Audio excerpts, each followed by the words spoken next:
Ladies and gentlemen, thank you, and thank you for taking the time, for not going to other appointments which you probably might have, and choosing to be here this evening. My name is Rudy Marikan. I'm also a lawyer like Ravi, who I adore, I love, and I respect.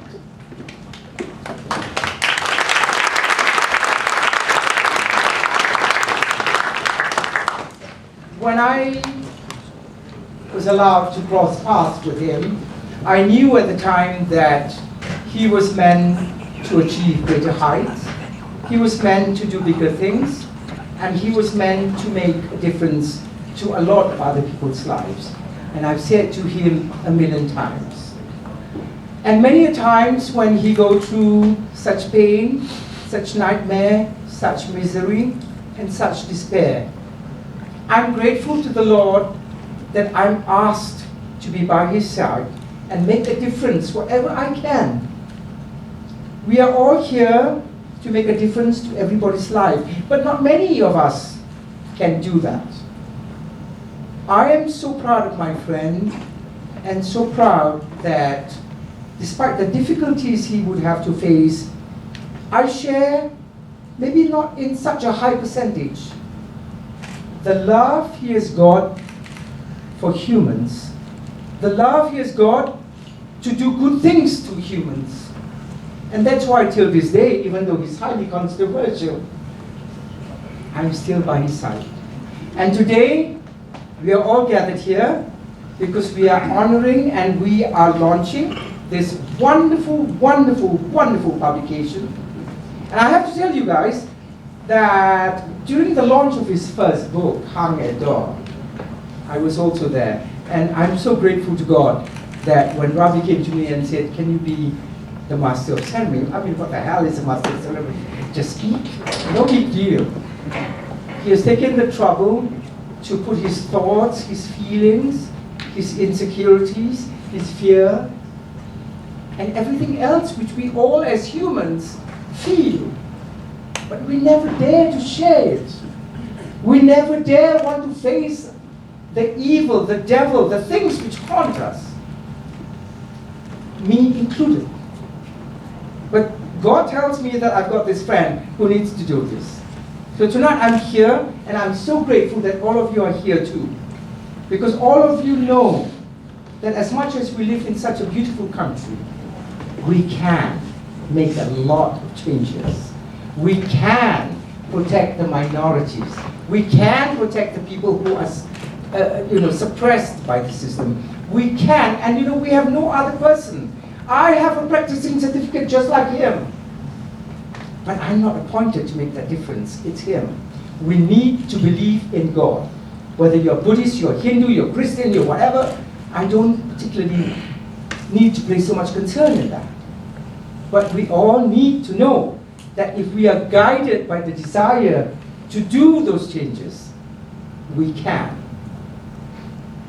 I'm so pleased to be tonight, and to be here tonight, and I do know, this second publication, which is called Ravi the Kampong Boy, and so many of you here who secretly admire him, who secretly support him, who secretly say things in the media and say things in Yahoo News, but dare not make a difference. This is the person. There are many nights we cry together. There are many nights we are lost. There are many nights we don't know what the hell we are doing. And there are many nights we fear that we could be arrested at any point in time. But he fights on. He believes in what he believes, and that's why I say to him all the time, you are meant for bigger things. And as long as we are all alive, if we cannot achieve the wonderful things we want to achieve, we must always support the people who can do that. Because we, whether we like it or not, will be part of that wonderful history. So I thank you once again for being here. And thank you each and every one of you, because this is a wonderful book. I will not be here unless I've read the book. Just like the last book, called Hung at Dawn, I wanted to read it, I wanted to know his contents, I wanted to know what message he was getting to everyone. And I think it's a wonderful book, but it's not for me, that's my view. So let me just tell you, there are so many wonderful people who have been part of this wonderful act of God, which allowed him to produce this wonderful, wonderful book, which is called, you probably know. So let me call the person who totally believe in this individual, and there's so many of you here who secretly believe in this person. You just clap your hands quietly, but dare not come forward. But there's one person who totally, this will be the publishers, who wanted to do this. May I call you,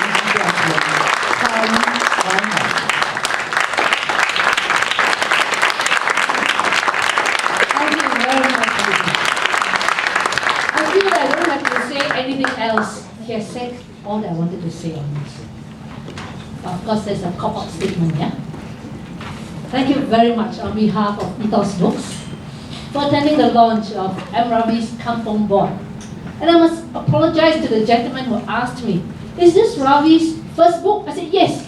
Alamak, I don't know where I was. I thought it was his first book because I published it. So in brackets, it is his first book with Ethos. And I hope many more to come. Let me give you a little story about how I got to publish this book. One afternoon last year, out of the blue, I do not know why, maybe he'll tell us later, this gentleman called and said, I'm M. Ravi. Tok, my jaw dropped. M. Ravi, that M. Ravi? I said, yes, Mr. Ravi. I have a manuscript, something to the effect, he said. Oh, and I wonder if you'd like to look at it. Of course! I must be mad to say no to M. Ravi's manuscript. I didn't know what it would be about. But after the first few soft copy chapters, I was hooked, totally. And in my life, I said, so far, I'm 56, old enough, since I'm a grandma to two grandkids. I said, if I don't publish another book, I've published 2 books in my life that I'm very, very proud of. The first one is not under my label, but I did all the labor. And that's still so long, beyond the blue gates. When I did that, I thought, wow, God is good to me. I've done such a good book. I don't mind for all my sins of publishing bad books. And Ravi came along.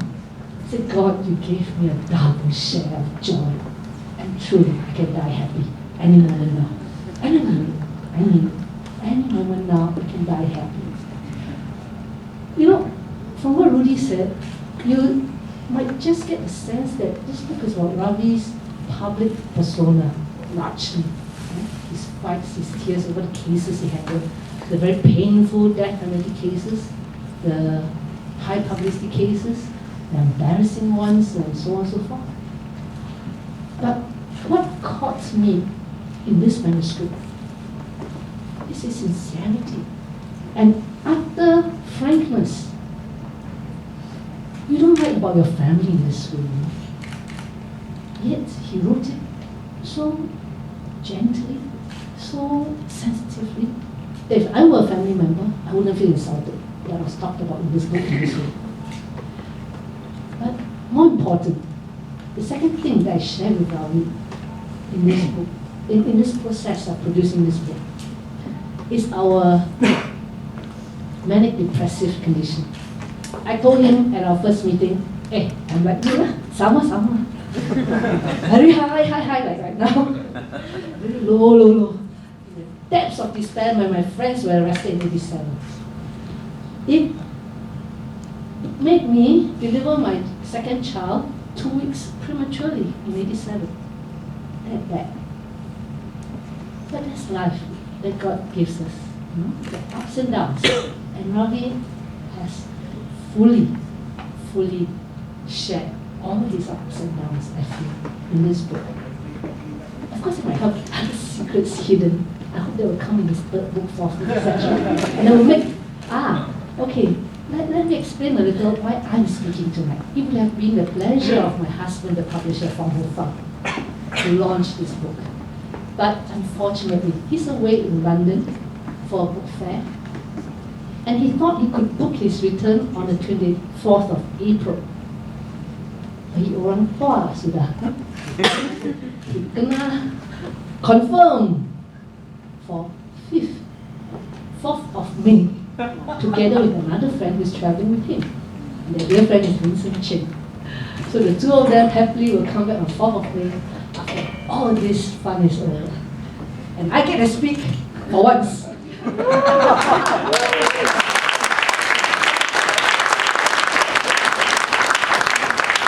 I think we all rather listen to Ravi. And thank you for cooperating, coming in early. I'm such a stickler for time because I was a police cadet corps member, sergeant. I was a prefect all the way through. Can you imagine prefecting me? No way. So thank you for helping me to start the proceedings punctually. I will end punctually with deep thanks to the Arts House for granting us the use of this venue. Thank you.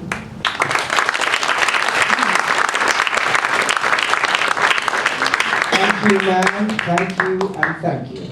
Remember, in life, we cannot do anything unless we find that one person who believes in us and that one person who wants to do the work of which everybody will go, "Wait, no, we're not going to do that because it's dangerous." So we say thank you to the publisher. And remember, this book is not supposed to fight with anybody. This book is supposed to refine.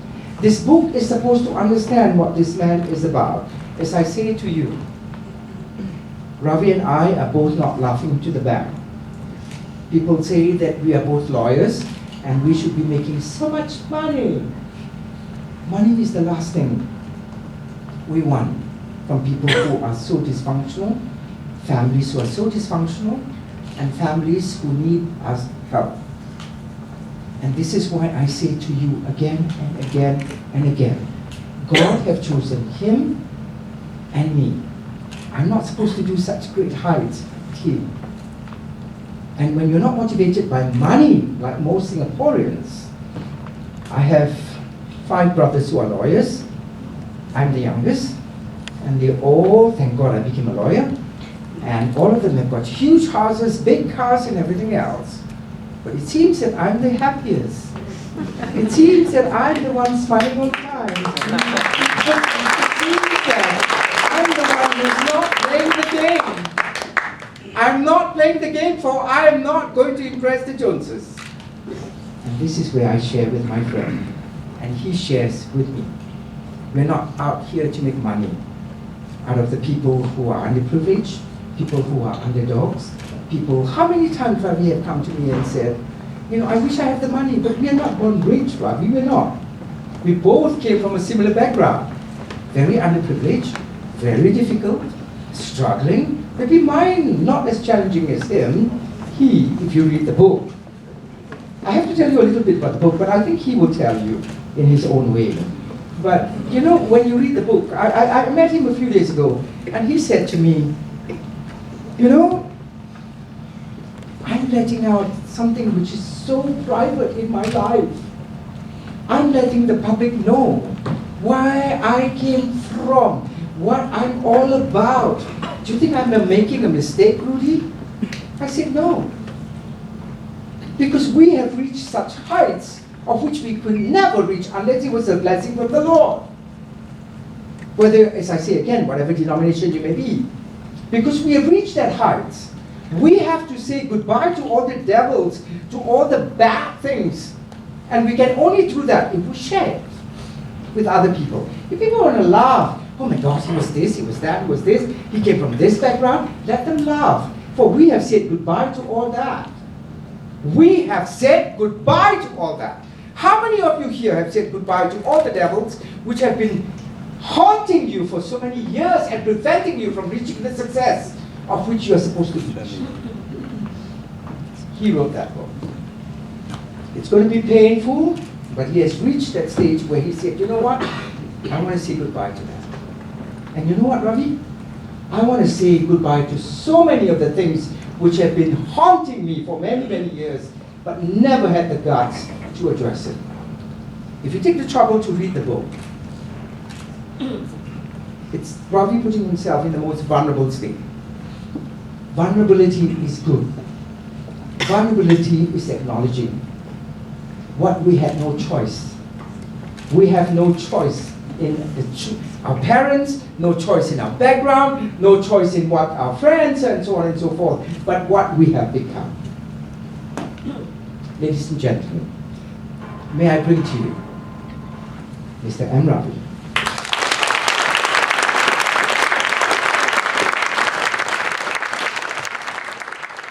I'm so happy to see so many faces here tonight. This is one of the biggest evenings of my life. And I'm so pleased that y'all came along to share this event with me. I would be remiss if I didn't thank a number of people who made this book possible. First of all, I would like to thank the people who for a number of years told me that I should produce my memoirs, and then encouraged to keep going after what I had thought was a very, very difficult journey for me. Some of these people are here tonight. My long-time law firm partner, Violet Nato, where are you? She's been no support all the years. And the godmother is still behind the house. And my good buddy, Rudy Marikan. My NUS schoolmate, Dore Raju. And Mr. Michael Darwin, who is now in Seychelles. He's my mentor, but he sends his blessings.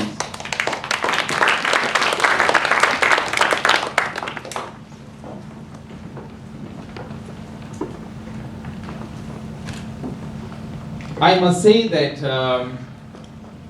I have to express my profound gratitude to two people, the guiding lights of Ethos, Chan Wai Han and Ho Fang.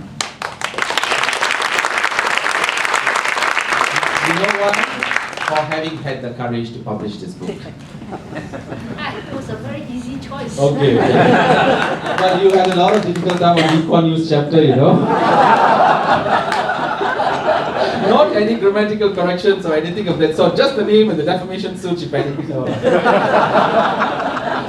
Okay, so you know there's a defamation suit there, and Chi Seok Chi is also part of that suit, and she's here. It was a wonderful, inspiring moment to be with all these people fighting these cases.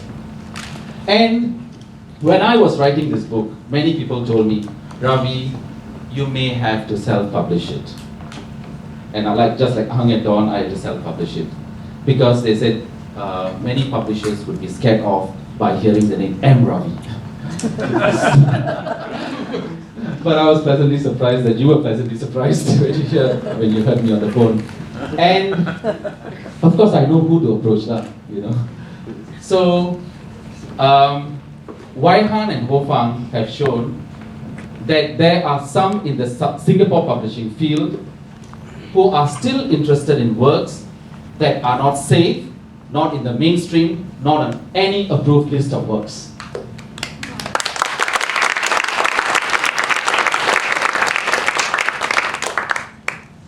Now coming back to a very basic question. Why this book? Many lawyers may not be comfortable with the kind of spotlight.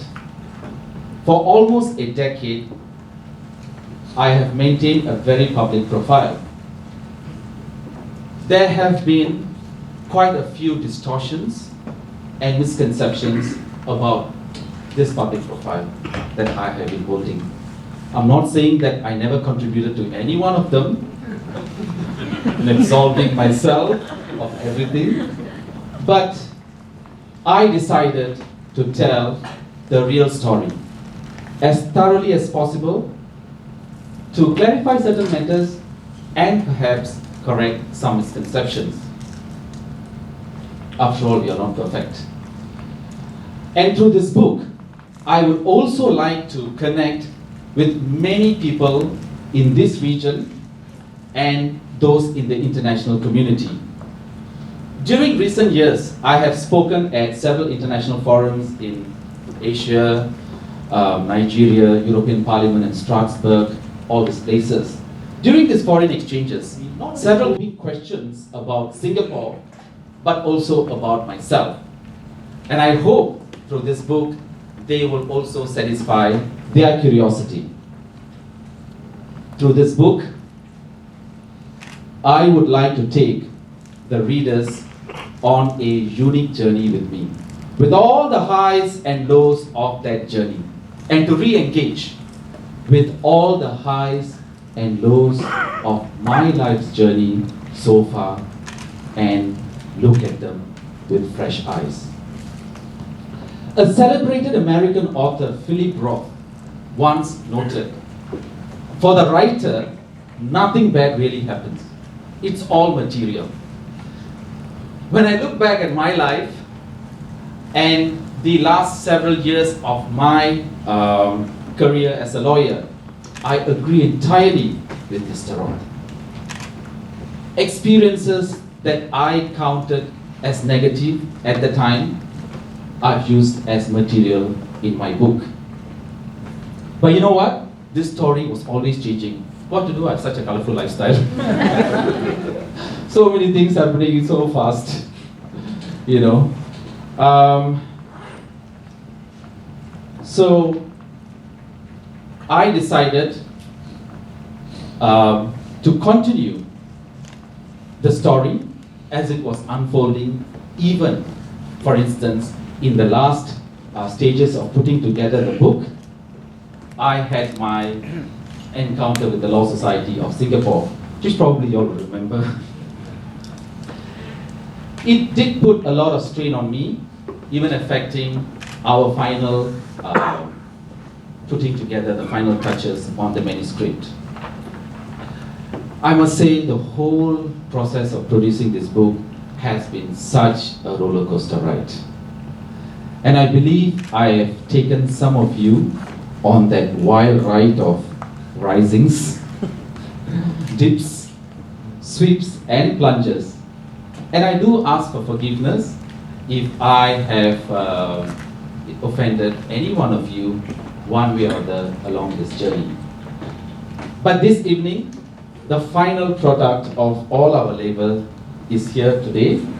And for me, I must say, the whole journey has been well worth it.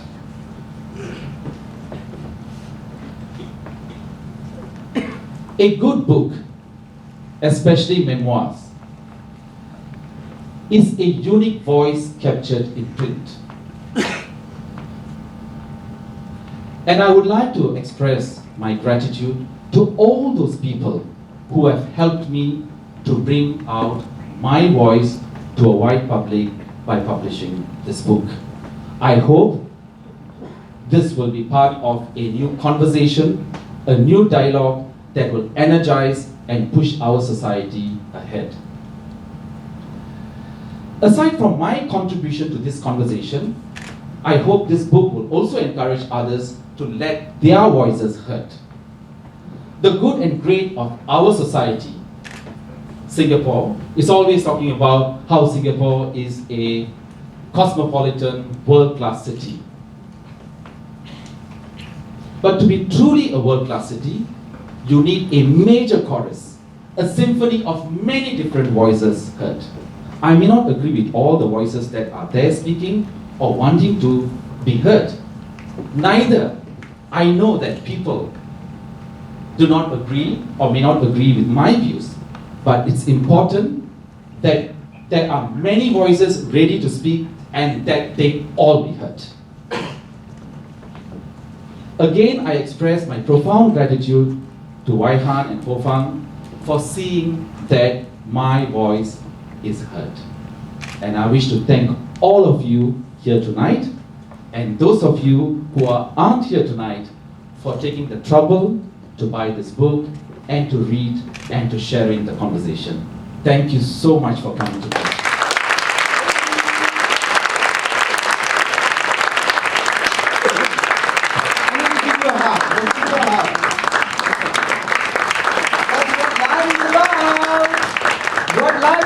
Is making a difference to other people. Okay, I've been told by Waihan she needs to make an announcement. You know, Ethos does not believe in formality. The book looks like a real book, it's a formal thing. But behind that, the energies and the excitement that we hope to generate in this national conversation, in this international conversation, in this human conversation, we hope you will share too. So, although it's a book launch for Ravi, and he's going to write all his nice things for you in the autograph, I hope you will also do him the courtesy. Leave him a word of encouragement.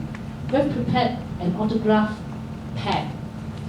This table is beyond the food table. There's a blue tablecloth, there's a bouquet of flowers. So please, write something for him. Yeah? And after this, I think Rudy would like to invite you all to just ask questions or just share in this chat tonight with Ravi. Thank you.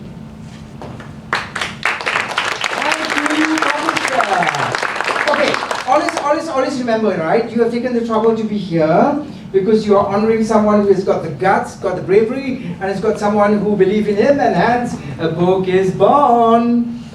All of you can do the same thing. All of you can achieve that. You just need the right people. I have stopped admiring other people for a very long time. because I know when I met Ravi, my duty is just to support him and give him strength. And I've said to him a million times, right? I said to him a million times, I said, Ravi, you know what? I can't reach the success of which you are supposed to reach, but I love you enough to be wanting to be there to make sure you get there. And if you remember me as part of that journey, great. If you don't, too bad. Because we're not going to haunt him. So as much as we are inspired by his work, inspired by what he's doing, and you know, it's a difficult battle. It's a really difficult battle. But I know tonight, as much as I have as much influence, but not as much influence as Ravi, I do know only one thing. Each and every one of you here can make a difference. You just need to believe it. You just need to have some people who give you strength, and you just write. We all have dreams. We all have things which we all think, but we never put it into action. Me included. Me, part of the example. Put your mind to it. Put your mind in whatever you believe in, whatever area you believe in. You want changes in this wonderful nation we all have been brought up in. There are so many things which we could refine. There's so many things we want to make better for other people. But none of us dare to say anything, including me. Let's try and make that changes. One way, slowly. And we will find people who love us, and people who have the same passion as us, and they will support us. So this is the man who I'm not quite sure how long I will have my friendship with him. I am very philosophical. I always say, everyone we meet, that's the journey. He's supposed to tell me the message, and I'm supposed to be influenced by him, or I'm supposed to do something for him, and then I have to say goodbye to him, and then I move forward. I have no ownership over anybody. So if we all think like that whoever we meet, whoever who is so extraordinary than us, we give them that wonderful support. Let them do that, whatever they need to do. Let them achieve. God knows we were part of that. Ravi, you know I love you. You are like a brother to me, even though I've got 6 other brothers who I loathe. He's Hindu, and yet I love him. It's so amazing, isn't it? So love has got no boundaries. Love has got no restriction. If you truly care for somebody, you care for somebody. And Ravi taught me from the people he has met, including somewhere. I can't remember your name, sir. Can you say that again? Forget it myself. What's his name? Richard Lord. Richard Lord. when I met, I'm so sorry, it's Alzheimer at its early stage. I can't remember things. So when I met Richard Lodge, I knew Ravi has been blessed by some wonderful people who share the same thoughts, who share the same journey. Okay, I think it's enough for all this. It sounds like as if it's a preaching session. It's not supposed to be. But the whole idea tonight is, even though a book has been born, all of you can do the same. All of you can make a difference. All of you need to go for what you believe in and support him in one simple, small way. And there will be a publisher who will put risk and take risk and do what needs to be done. Hold on, my publisher husband, he said, Ravi, we are going to make you famous. And you are going to make us rich.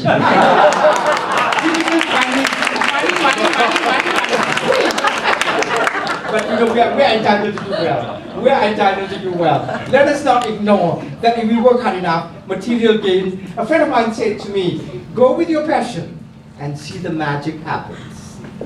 This is what's happening. Okay, we're now open for question and answers. Anybody who want to have any questions which you want to ask Mr. M. Ravi? Remember, this is a small, wonderful group. No need to worry. We are not going to judge you. Just step forward. If you have whatever questions you want to ask this young man. You know, remember, I need you all to remember one thing when you leave tonight. Our time in this world is limited. So whatever time we have, we make the best of it. Do not think like a typical Singaporean. I'm going to live forever. No. Ravi and I never think like that. Every time when we talk, every night we say, I don't know when the angel of death is going to get both of us. Oh, that's a question. Okay, sir. Let's go. Hi, Ravi. I'm actually really amazed at how you've, how in spite of all the cases you've been taking on, I know how much work you're doing and how you've managed to put together such a comprehensive book about your life. And I wanted to ask, how long have you been working on this? I've been working on this book for about 2 years, and I must say that the events that unfolded are just amazing, and especially the last few months, including a few constitutional challenges as well in the courts, which are unfolding. So the 2 years was not easy because you're dealing with sensitive issues, especially the cases, and I said LKO's defamation suit in particular.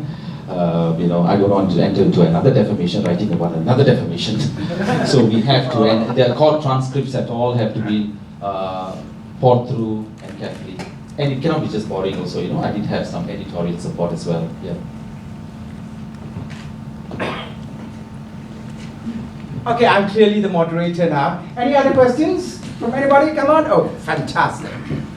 Ravi, I recall you mentioning once that amongst all the human rights cases that you've ever fought in your life, the only one that doesn't enjoy public support and which is not regarded as being a noble cause is your fight to get Section 377A, which criminalizes gay sex between men, struck down by the courts as being unconstitutional. So what is it exactly that drove you to start this fight for us? Because we're very grateful. We're from the gay community and we love you and we just support you all the way, but that's not the way how mainstream society sees this fight. So what was it initially that drove you to fight for us, and which you say has also affected you personally? Because some people now cast aspersions on your own sexuality. So apart from the fact that you are a controversial person, people also say that now you're gay because you're fighting on behalf of us. So what actually made you start this fight? And I'd like to thank you again for fighting on behalf of us. Thank you. Do you answer, sir? It's a very tricky question. No. Among the, yes, I must say that amongst the cases that I fought, death penalty was quite tiresome in terms of the emotions, but there was a lot of public support in terms of the encouragement that the public gave, whether it was Yahoo News or people coming forward.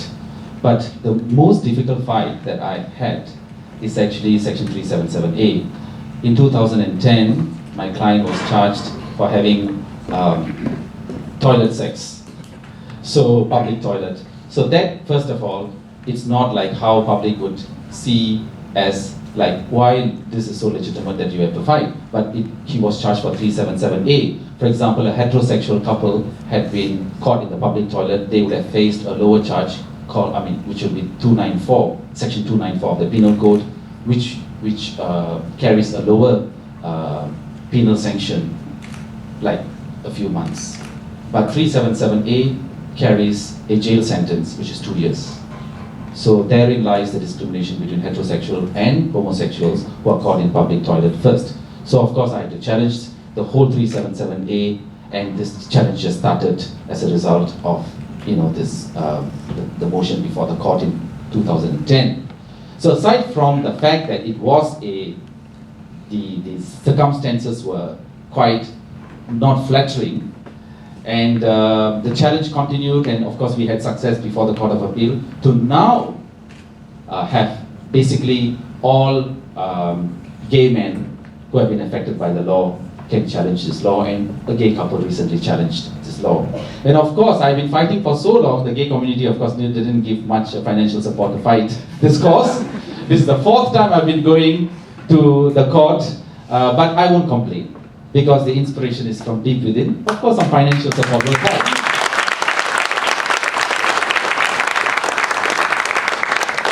And as what Roy has been saying, even my family members, hey, why this case? So weird that you're fighting this case so passionately.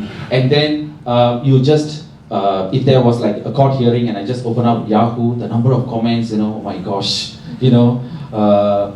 what is Ravi having fun with this client or whatever, and so on and so forth. He's having free services, I get all these comments, it's so discouraging. And then, your sexuality comes into the spotlight and all that. So all lawyers who are fighting for 377A must be gay then, So, these are the challenges that one has to face, But whether what sexuality one is, I can't be bothered about all these questions. That you got to go and resolve yourself, and you be happy within yourself, whether introvertly or extrovertedly. That's one's choice.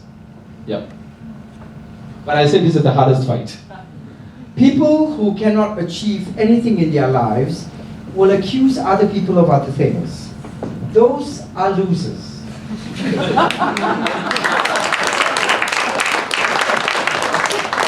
Those are people who have got no intellectual ability. They cannot think. They have Satan with them all the time. Hey, Ravi must be gay, must be gay, fighting for gay people. You know what? You're such a loser. I don't have time for you. Ravi is fighting for people who's going to be hanged because of drug. Nobody say anything. Stop being that. Judging other people. When we have a cause, we have a cause. If I fight for abortion tomorrow, are you going to say, hey, that Rudia, fight for abortion must be not Christian now, not very Catholic? We can't be like that. A human rights lawyer will fight for whatever he believes is a human right issue. If two males choose to love each other, that is their right. We have no right to judge them. Who are we? We're going to be before our God. He believes in that. At night he talks to me. And I tell him, go with what God is telling you. People who cannot achieve anything will label you and blame you and condemn you. I'm not chosen to do that job, my dear child. You are. Rise above it. It's a fantastic excuse. Why can't I choose the entire legal profession to do the job? Because Ravi, we have been in this practice for a very long time. We know some of us are just not chosen. I'm not chosen. I'm not accepted. I'm accepting it. So just remember, if ever you go out tonight, and you choose to blame others and label others, look at yourself and say, look, am I a loser? Because am I a loser? Because you know what? I'm finding it easy. Ravi must be gay. That must be gay. Oh, for God's sake, look at the bigger picture. Please, those who have chosen to be here tonight, we need to make those changes. And those changes begin here. And the thoughts you have can be disseminated to other people. That's what a human rights lawyer is all about. Fighting a battle of which nobody believes in. Nobody believes in that. And if you look at history and look at all the religion, they are constantly starting from Jesus Christ to Muhammad. It's all trying to tell people this is it, but nobody believes. But you know what? I'm not going to be appreciated tonight. Next question. Okay, sir. I'm going to stand because I sort of feel not nervous. I'm a law student, soon to graduate from, or I have the misfortune of graduating from a local law school. Oh my God! Sorry, I'm sorry that I had to say that, but that was a disclaimer. I went in with all sort of hopes and, with heightened sense of, responsibility and sense of a lot of liberal views, but, I was sort of dumbed down each time I came up with something that I wanted to say in class. A lot of times, we did study you a lot in our classes for constitutional law in a lot of our classes, and you were always taught off as this vilified liberal person that, was not deserving of any credibility. I'm a big fan of yours. I've stood up and spoken in defense of you in class. But in that process, I've also earned a lot of wrath from a lot of my fellow classmates who have vilified me as a, incorrigible liberal, and there's no hope for me. But I'm also as a liberal, and wanting to do a lot of good things, and I see you as the sole example in Singapore, and I'm thinking, how much have you done credit to this liberal cause or done damage to it? I'm not saying that, you have done, everything that you've done has damaged, but what chances do I have, coming out and saying, I want to take on this liberal cause myself and do some things good, not just because, it's a gay cause or the matter of capital punishment or anything of that sort, but I want to be involved. But I'm not so sure that I can because of this stereotypical, prospect that I am facing of being vilified as this ultra-liberal, incorrigible, spoiler of things. You were able to troublemaker in my class, and I don't think I want to be that. So is there a middle ground? I'm not absolutely, against, whatever government policies that might be, but I'm also very clear in my ambitions as to what I think are my rights and the rights of people, as individuals. And I think that's being slighted in Singapore all the time, but I don't have the voice, and I'm afraid to do that or come out and, in support of the things that you might do or stand for, because I feel that I'm going to be vilified and not have any prospects and advice which you give us, for An absolutely fantastic question, because this is what we're both going through. So you need to influence this young man. No, I take that back. You don't need to influence. Oh, Father in heaven. No. You just need to tell, because you know what? I see the fire in this person. I can see that. Please, address it. Thank you, moderator. No, first of all, if you're a liberal, we can't dictate how you should think liberally or whichever path you need to take. I think it's your own personal call, judgment call. And if you say that you are being vilified and so on and so forth, or whether I would be able to take that vilification, I've gone through the public with all the criticisms. I was just giving an example, and there's nothing. What I've gone through as a child, 6 years old, 5 years old, you should start reading the book. It starts from the day when my mom was married, and how my father went to the prison and so on and so forth. I never had even the opportunity of that liberal, to have even that philosophical thinking of that liberal background and the classical knowledge of philosophy. I didn't have that privilege either. But the wave of energy, which is what I personally believe, it is just that universal energy. What I would like to reply to this in short is one experience. I won't read this part, but it is in the book. When I graduated from arts, I did my arts degree, then I went to study law in 2 years, or rather 1.5 years, because the University of London external degree was derecognized. By which time already I had problems with the system, and I knew, why did I do law? Because I knew that in arts in NUS, a lot of head of departments were politicians, MPs and all that. And I already had that views. I had been questioning and challenging and all these things. In arts department, you have to think liberally, right? So you had their problems. And I realized, my gosh, my choice in job opportunities is limited to civil service, generally. And then you go to that environment in the business, you get the Arbing will be whacking you with business plans, but anyway, I'm also Arbing in one way or another, so I can handle all that. But there's very limited opportunities you have, because Singapore is also a small society. You can complain about a lot of things, but you make a difference. So I went with that kind of positive attitude to this interview, my first interview with a few law firms. I had my arts degree. I had my law, and I've done television shows. I've done newscasting. I've done quite a number of stuff. So I thought it would all be impressive.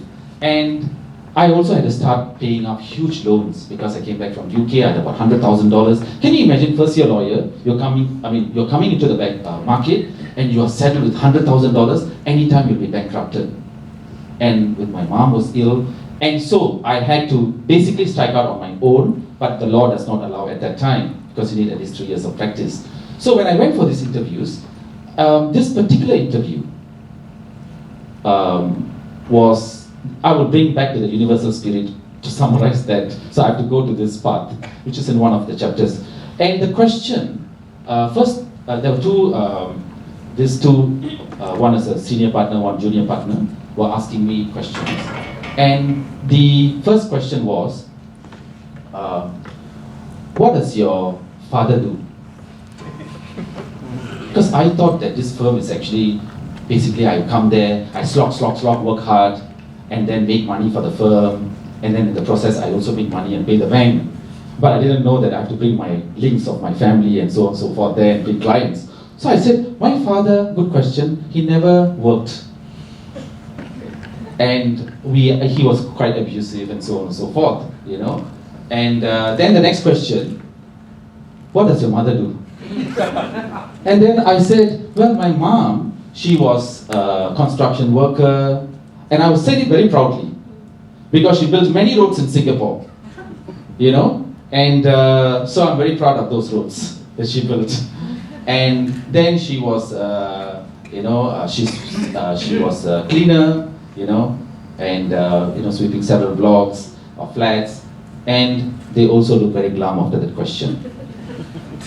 Then the junior partner, you know, he just adjusted his seat, and at that time, of course, we had this coffee being poured by this auntie who was about 75 years old, and they never even thanked her, as if she was a ghost. You know, she was pouring coffee, but nobody is paying attention. And they were not even drinking the coffee. So why this coffee for show, is it? So I was very perturbed by the coffee. And then they didn't drink, and then you have to drink, you know. So is it like disrespectful? You know. So, but anyway, I had the courage. When that question was asked, he pulled his chair and he said, how do you see yourself, and you, by the way, it's in the chapter, how do you see yourself fitting into our setup? You know what kind of condescending question is that? With that condescending posture, that's the kind of question, and that's the kind of atmosphere we have here as well. And at that time, I plucked the courage to then take the coffee, because coffee cools me down, you know. Hot and cold, maybe we all got some problems. So I drank the coffee and cooled myself down. What's your question? My philosophical side came, you know, with the arts background, was fighting in this legalistic environment. So I said, how do I fit into your setup? Singapore is one dot in the whole world. Sorry, it's the other way around. Your law firm is one dot amongst the 400 law firms in Singapore. Singapore is one dot in the whole world. The whole world is one dot in the entire universe. The epistemological postulate of my spirit is larger than the universe. The larger question is, how does your firm fit into my universal setup?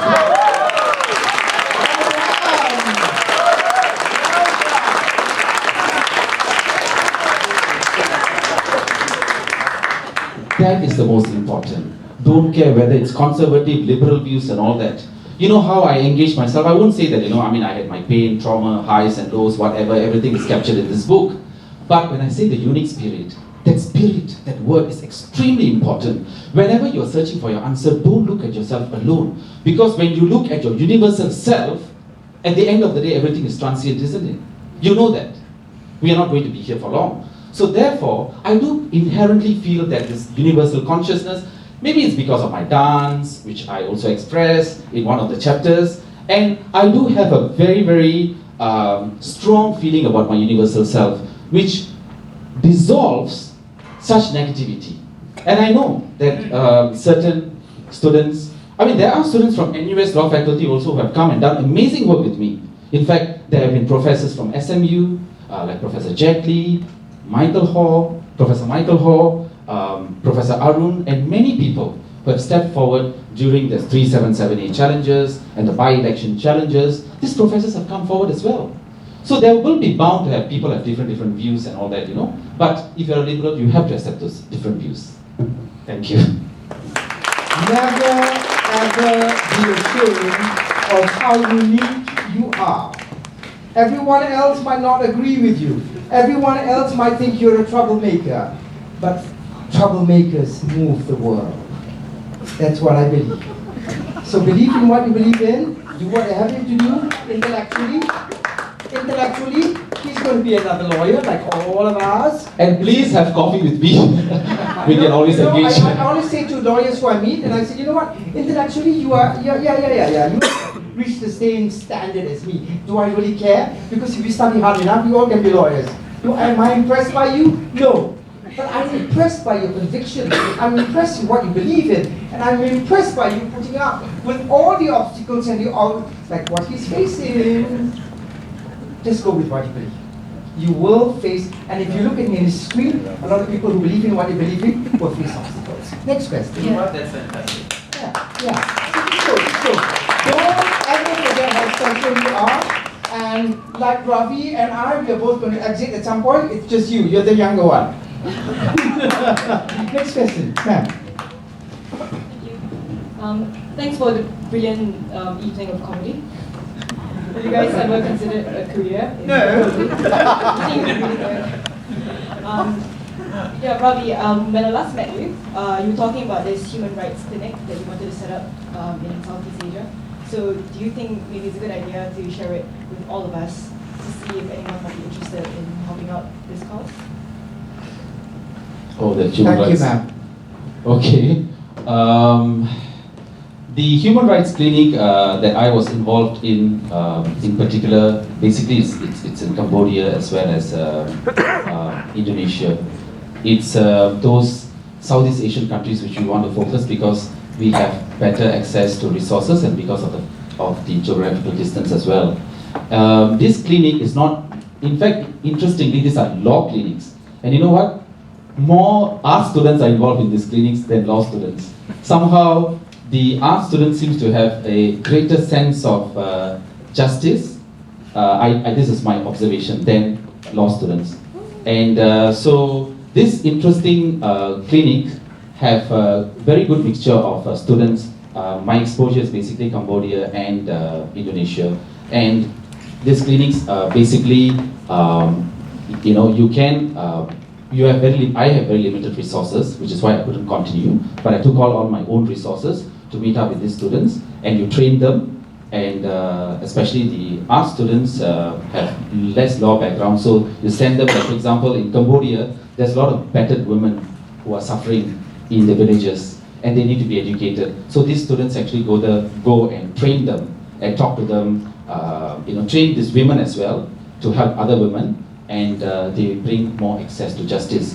And there's the other clinics in Indonesia, a lot of the native lands have been snatched by the state, and they don't know the recourses, and it is the problems are really intense there. So these students are again trained to help. So these are the kind of clinics that I'm talking about. And if those of you are interested, those who are law students or non-law students, I would be quite happy if more law students turn up as well, because then they can lend their legal resources and structure the program. So it's a beginning. I went there about 2 years ago, and intermittently I keep in touch with the students, but there's only so much I can do. Yeah. Thank you. Okay, thank you, Ravi. Next question, sir. There's a question from the gentleman. Hello, my name is Armando. I'm from Chile. I would like to say that I am alive because of people who believed and fought a human rights fight in my country. I was a political prisoner during the military junta. I was isolated 55 days. I was almost to be silent forever when a group from the Swiss Red Cross interfered and helped me out. For this reason, wherever in the world I am, I support human rights cause because I owe my life to human rights fighters. I'd like to congratulate Ravi for his book, and I would like also to suggest that you organize an e-book online edition so your public will be wider. You see what I mean? This is what I say to you a million times. Sometimes we do not realize what we are doing. When a man like that step forward and say he owes his life to human rights lawyers, I, at best, am going to be a divorce lawyer. Every time you want to get divorced, meet me, and I make all the divorce to do. But there are few of us. Do not. If ever we leave here tonight, if ever we leave this room tonight, we must accept one thing. There are some of us in this room here supposed to do things. There's some of us are supposed to be supporting actor, supporting actresses. Some of us are supposed to do that role. But when we have people who are supposed to do that amazing role, I accepted that the minute I met him. I accepted that. You have a question? Okay. Hi everyone, my name is Veronica Joseph, and I've known Ravi from when he was a very, very young boy. And I think it's onus on me, and I think I'll be doing a great injustice if I'm not going to say a few words about him. This guy is truly the best human rights, fighting for human rights and all that. From a young boy of 13 and 12, was it 12 or 13? He was already fighting for things. And it came from here. He is God's gift, really. I don't care about his sexual orientation, So when he put the question forth, it's like he's fighting for gay rights, and he's also fighting against capital punishment. And I think that's not getting enough shine. And I think he's the man of all men. And I think I've told him this before. I said very few men have balls. And he definitely has balls. Alright?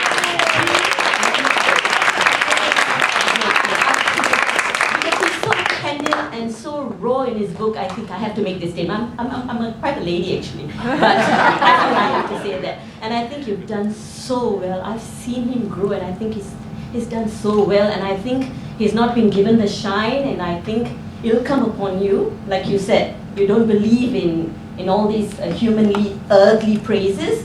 You'll get it somehow, sometime. I've been following him. This guy, he's made for greater things. I've seen him from when he was young, and he's made for really great things. I have to leave now, and I want to tell you, I'm so proud of you. Ravi, I'm so proud of you, because I have a family function. Some of us get stuck in this world, worldly things. But I think... Come, someone, give him a hug. Come, support him. Come forward and give him a hug.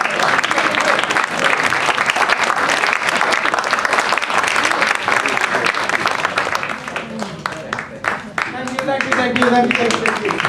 You said, man with balls. Yes, I have balls, but the balls are hidden all the time. I said you one time, yes. I must say I'm tickled to say something. The balls and the shine, finally you see here. So that's the reason I want to make a difference, Okay, so more shine now. We have to close soon because I've been told by the management that the time is up. As much as we want to go on and on and on. So we want Arul to say a few words. Arul, yes. Question. Yes. Thank you. First of all, congratulations to Ravi. I certainly look forward to reading it.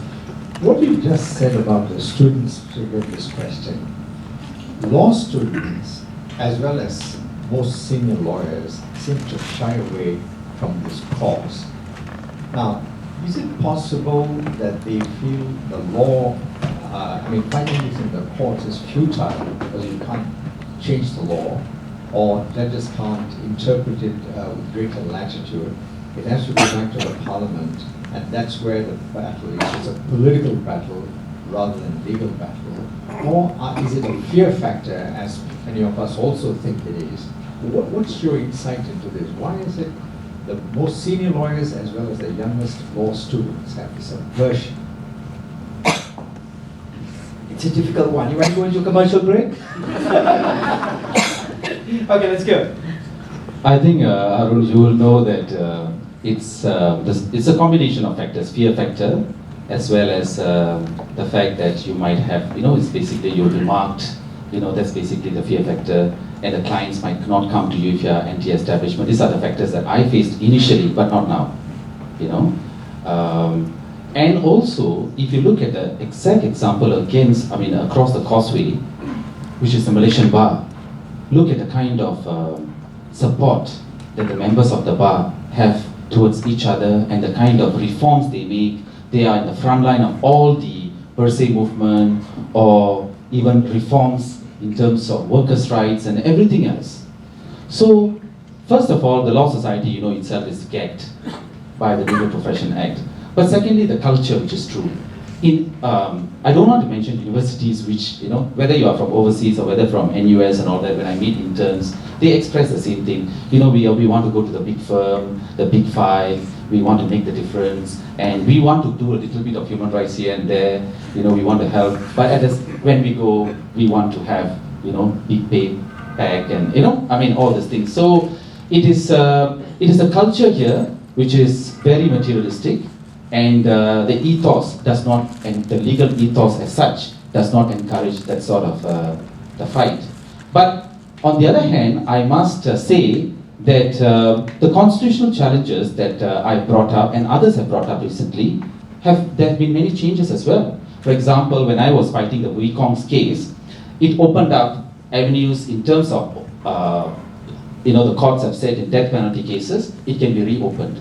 The same thing about 10 years ago, in one of the chapters you will read, in Vignesh Murthy's case, the Chief Justice then said that even an innocent man can be hanged on the eve of the execution, and I don't have the powers because the procedures are limited. The procedures limit me from reopening this case, even if he's innocent. Can you imagine the Chief Justice saying on the eve of the execution? But of course, that's his reading of the law, And now, in Yong Wei-Kong's case a few years ago, the bench, the Court of Appeal, said that no, we will reopen cases even on the eve of the. We will look at even you don't have to produce fresh evidence, even new arguments. That is a marked difference. So the reopening of cases, the law has changed. The battle was fought in the courts.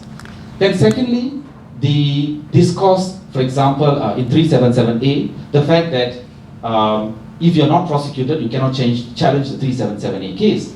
Now, after my client, Ivan Tan, who challenged this, and the Court of Appeal said, no, you don't have to be prosecuted. If you are a gay man, you can come and challenge the law. That's the difference. The law has evolved. And also by-elections. Cleaner took up the Prime Minister to court to clean up the Constitution. And you had the by-elections in Howrah and Kampong. So, and anyway, the Court of Appeal is still ruling on those matters. So there have been, and she was not ordered cost. Because in constitutional challenges, ordinary laymen, there's no principle that, you have to really pay costs, But in this case, it's an exception the courts have made. So in the couple of challenges, recent constitutional challenges, there have been evolution. And I'm sure your lecturers the constitutional lecturers who have been complaining will be so happy because she has been able to write a lot of articles and earn accolades. Yeah. Thank you, Ravi. Okay, we have to, can we take one final one? No, I had one, so it's yours. Yes, I think it's Richard Law.